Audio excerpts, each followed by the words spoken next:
o de nueva cuenta un agradecimiento especial para los organizadores del evento que procuran llevar estos temas a la luz pública y compartirlo con muchas más personas. También felicitarles a los que están inscritos en este congreso por el hecho de permitirse participar y renovar conocimientos, reafirmar algunos y actualizar otros tantos. En ese sentido, sin más preámbulo, daré inicio con mi charla respecto a la seguridad de las personas, que es algo imprescindible e importante, porque de hecho, en este sentido, de hablando de condiciones de trabajo, de seguridad, lo más importante es precisamente la salud ocupacional, la salud de las personas, su integridad física, pero indudablemente hoy por hoy también su integridad psicológica o mental. Las personas somos un sistema integrativo que va más allá del cuerpo. Y si bien es cierto, se ha avanzado sustancialmente en estos términos de procurar, con todo esto que nos compartía el ponente que me antecedió respecto a la estadística y el manejo para toda la cuestión física, ¿no? De condiciones específicas, lo interesante es valorar también la percepción de las personas y su integridad, insisto, mental, psicológica, emocional. El hecho es que las personas en esta lógica de condición de trabajo se parte de un enfoque sistémico. ¿En qué sentido? En que estamos hablando de que no solamente es importante la condición per se de la que voy a dar cuenta hoy, sino esta percepción, esta actitud, esta expectativa que el trabajador tiene, la valoración, digamos, el lente en específico con el que la persona ve o visualiza o percibe las situaciones. Eso también es muy importante, el sistema de valores, su percepción respecto al trabajo y a la actividad misma. En específico, en un estudio reciente que se hizo también acá en la Universidad de Querétaro, respecto a la representación social del trabajo, se planteaba un trabajo muy interesante con relación a el trabajo que hacen las personas que recogen la basura. Las personas que recogen la basura, pues trabajan precisamente con el desecho humano. Y esta investigación, nada más la saco a colación para valorar el aspecto de la expectativa de la persona.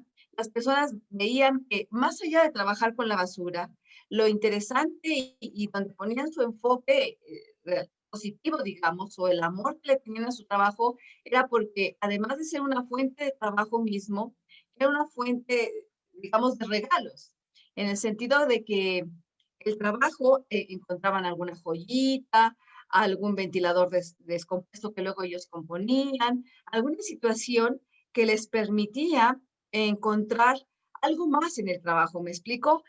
Entonces, la valoración era muy importante, a pesar de que evidentemente la condición del trabajo de las personas que laboran con la basura, pues tenía una implicación de dolores musculares, de cuestiones de infecciones en las vías respiratorias, infecciones en los pies, porque a veces luego andaban en la calle pisando charquitos, ensuciándose, problemas de la dermis, pero todo ello, aún siendo real, concreto y objetivo, también se tomaba en consideración la importancia de la expectativa, de la valoración respecto al trabajo mismo. Y eso es fundamental y decisivo para la salud integral o psicológica o emocional de la persona. Entonces, en este caso, en el trabajo, nosotros lo que nos dimos a la tarea fue de valorar las condiciones de trabajo, la seguridad y los posibles accidentes de este grupo de trabajadores que se dedican o están dedicados al diseño y fabricación de partes automotrices, en particular los focos, las calaveras de los autos, ¿me explico? Todo el armazón de plástico que existe, dependiendo del modelo, donde se emite la luz del automóvil. El objetivo entonces era relacionar esta cuestión de seguridad, las condiciones y los posibles accidentes de trabajo. Esto es lo que se exploró en este trabajo en particular. Bueno, las categorías de estudio son estas, justamente la seguridad en el trabajo, las condiciones de trabajo y los accidentes posibles que pudieran presentarse en este estudio particular. Luego, entonces, la seguridad del trabajo tiene que ver con este conjunto claro de acciones que permiten localizar, evaluar los posibles riesgos que se establecen a partir de estas medidas preventivas para los accidentes y también, por supuesto, aunque aquí la definición no lo menciona, para las enfermedades profesionales. Esta sabemos que la condición persiste a lo largo del tiempo y eso genera una, una enfermedad profesional. Ahora bien, quisiera hacer un paréntesis de que a veces se considera el accidente de trabajo solo sí ocurre una situación de emergencia en la que tiene que haber una intervención médica o una suspensión de labores. Y en realidad hay muchos más accidentes que en la cuestión estadística no se consideran porque no llegan al hospital. Pero el hecho de que no llegue al hospital no significa que el accidente no haya ocurrido. Una persona que se tropieza con un cable mal puesto, una persona que se golpea levemente, eso implica un accidente de trabajo, una condición de riesgo, pero, insisto, se subyace en la estadística derivada de que no fue una cosa de a mayores, ¿no es cierto? Pero eso no significa que no esté ahí el riesgo inminente y el accidente sí haya ocurrido. Considerando las condiciones de trabajo, la Organización Internacional del Trabajo incluye varios aspectos respecto a este rubro. Está desde la reglamentación de la jornada de trabajo, que sabemos que ha ido cambiando, ¿no es cierto? Pero también debemos considerar que el hecho de que ahora los trabajos sean como a destajo por proyecto de trabajo con esta nueva política de la flexibilización laboral, de que el trabajo sea más flexible, de que las personas se adapten al tipo de trabajo, a las características del trabajo, al proyecto de trabajo, eso implica que a lo mejor aumenta la jornada de trabajo y no se considera como tal en un exceso de las horas que se invierten en el trabajo. Y hoy por hoy, con este asunto de las condiciones nuevas de trabajo, con esta nueva, entre comillas, normalidad, pues el home office, por ejemplo, es una condición que genera llevar el trabajo a casa o estar trabajando desde casa y aumentar, por ejemplo, la jornada de trabajo sin que esto quede registrado ni valorado en términos, por ejemplo, desde el punto de vista económico. Entonces, la duración máxima puede ser establecida ahí en una cuestión normativa o legislativa, pero eso queda excedido por la realidad en donde las personas ahora mismo están trabajando muchas más horas de las planteadas originalmente y de las que se reconocen en términos monetarios. Y hablando de estas cuestiones del salario, el salario entonces queda como un poco desvanecido o desdibujado en el sentido de que no hay una correspondencia en lo que hacen las personas y el salario que se percibe. También en una cuestión más optimista, pensaríamos que las personas pudieran tener una libertad sindical. Y por sindicatos, no sé, al menos en México, no sé si en otros países, perdón la ignorancia, pero la cuestión es que las personas tendrían derecho a agremiarse a alguna agrupación llamada sindicato para proteger sus intereses y sus derechos como trabajadores. En esta nueva modalidad, el trabajo de trabajo por honorarios que se le llama acá en este país, las personas pierden ese derecho a la libertad sindical. Ya no hay esta posibilidad de protección en esta agrupación que podría respaldar sus intereses como trabajadores. Queda completamente anulada.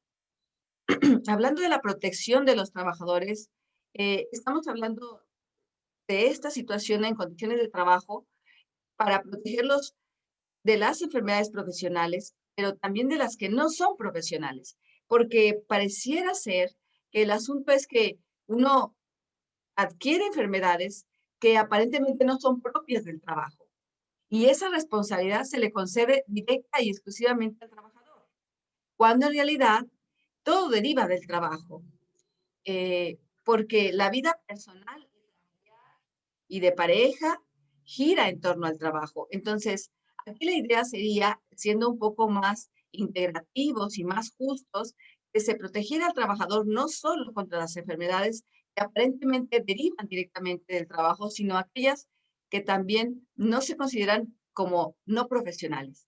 Y bueno, indudablemente también protegerlo contra los accidentes de trabajo.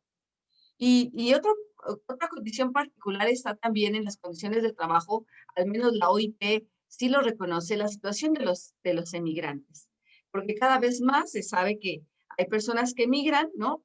Y en esa situación de extranjeros, pierden también a veces sus garantías como trabajadores, y eso también hay que considerarlo y tomarlo en cuenta. E indudablemente la formación profesional. Las personas tendrían el derecho a la proyección de trabajo, digamos, escalar a nuevos puestos, ser promocionados y desarrollarse, crecer a través del trabajo y no necesariamente enfermar y morir por el trabajo, sino el trabajo debería ser una condición de enriquecimiento, de promoción de la salud, de el desarrollo de las potencialidades de la persona. Bueno, valorando la tercera categoría de los accidentes de trabajo, según la misma organización, es decir, la Organización Internacional de Trabajo, en la Unión Europea, cada año se pierden 150 millones de días laborales, ¿no? Como consecuencia justamente de los accidentes de trabajo. Y bueno, hay incluso accidentes de trabajo que llegan a lo lamentable de la pérdida de la vida. En Francia, por ejemplo, cada año mueren 780 asalariados, ¿no? Estos son más de 2 personas por día. Y también se producen alrededor de 350 millones de accidentes de trabajo, lo que corresponde a esto más o menos como 3.700 personas diarias, ¿no? Lo anterior, esto implicaría 8 heridos por minuto. Eso es una estadística un tanto cuanto alarmante. Entonces, sí se ve la parte también de la integridad de las personas y también se ve el dinero o los millones que se pierden derivados de estas condiciones adversas que no permiten ambientes sanos y de mejor condición para el trabajador. En términos de lo que nosotros hicimos respecto al diseño metodológico, hicimos una investigación que combinamos el aspecto cuantitativo y cualitativo. Es una investigación que se hizo de manera transversal, es decir, no se siguió a lo largo del tiempo, ni siquiera se hicieron varias mediciones, fue una medición en un solo momento, ¿no? Y fue de campo porque fuimos a la empresa justamente a hacer la intervención de la exploración de sus condiciones y la seguridad. Respecto a los instrumentos que utilizamos, y hicimos uso de una guía de observación, ¿no? Que ya está preestablecida y validada, la cual, bueno, con ella se identificaron las condiciones de trabajo.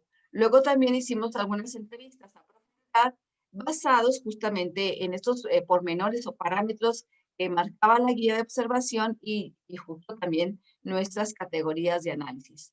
También nos dimos a la tarea de hacer una interpretación del análisis del discurso, pues a través de la construcción, reconstrucción de las categorías que ya he estado comentando, que son de seguridad, de condiciones y accidentes de trabajo. Y los resultados nos plantearon que las condiciones de trabajo sí no eran del todo favorables, digamos. La empresa inició con 30 empleados y a lo largo de 3 años la empresa ya integraba 300 trabajadores, es decir, el crecimiento fue exponencial, ¿no es cierto? Y con ello, con este crecimiento tan rápido, pues todo tuvo implicaciones. En un momento dado, o en un primer momento, lo que era más visible, notorio y evidente era que las instalaciones en general eran insuficientes. Entonces, por decir un ejemplo de esta cuestión de la insuficiencia, había una sala donde era la sala de estancia, del descanso de los trabajadores. También ahí era un poco, a veces funcionaba como la cocina, había un par de hornos de microondas donde las personas podían llegar a calentar sus refrigerios. También era la sala de capacitación cuando se pensaba que se deseaba dar instrucción en específico, y también era, por ejemplo, la sala donde se daba la inducción del personal. Se le daba la bienvenida a las personas y entonces uno diría, bueno, pues es una sala multiusos, ¿cuál es el problema? No, no, no, es que funcionaban las cosas al mismo tiempo. Al mismo tiempo las personas estaban comiendo, al mismo tiempo las personas estaban capacitando con una instrucción en específico y al mismo tiempo se estaba dando la inducción, lo cual era como una especie de escena de, imaginémosla, donde tenían que guardar un poco de silencio, poca voz, pero al mismo tiempo tú te estabas enterando de muchas cosas, tomando tu refrigerio, por ejemplo. Y decíamos, bueno, pero es que no es posible que programe, digamos, que se tenga una hora en específico, no había posibilidad. Era tan grande y eran tantas las necesidades que era una, como una torre de Babel, y por decirlo de la manera más amable o favorable, pero en realidad era todo un caos, ¿no? Y la empresa pues no se daba abasto en estos términos de logística de infraestructura, por ejemplo, pero tenía otros pormenores